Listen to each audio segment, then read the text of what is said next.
Linkėjimai iš Kauno. Šis Lietuvos miestas didžiuojasi jam suteiktų Europos paveldo ženklų, o vos prieš metus tapo UNESCO pasaulio paveldo sąrašo dalimi. Todėl mums Europos paveldo dienos dar ypatingesnės. Mes žinome, kad paveldas kalba tada, kai jį atveriame, pažįstame ir suprantame. Europos paveldo dienų idėja gimė prieš 40 metų Prancūzijoje. Per šį laikotarpį tradicija įsitvirtino ir sujungė Europos šeimą dar tvirtesniais saitais. Šių metų Europos paveldo dienų tema – keliai, tinklai ir jungtis. Lietuvą, Latviją ir Estiją jungia dainų šventės tradicija, kurios 100-metį šiemet mini Lietuva.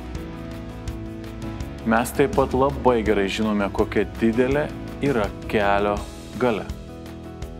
Prieš 35 metus Lietuva, Latvija ir Estija sukūrė Baltijos kelią. Gyva 2 milijonų žmonių grandinė nusitriekė per 3 Baltijos šalis, tai pasipriešindama okupaciniam terorui. Baltijos kelias buvo mūsų kelias į laisvę. Šiandien savo laisvės kelią gina Ukraina. Šiandien mes padedame ginti Ukrainos paveldą, kultūros vertybės ir istorinę atmintį.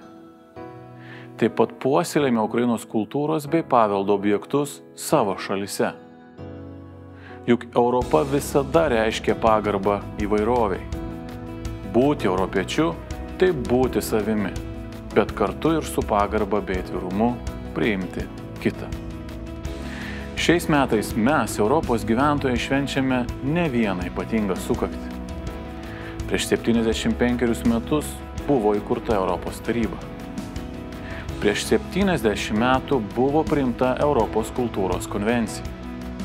Tai tvirtas pagrindas, ant kurio stovi mūsų europietiška kultūra ir europietiškas paveldas.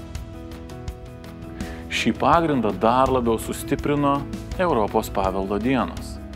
Nuostabi Prancūzijos iniciatyva. Lietuva prie jos prisijungė prieš 30 metų.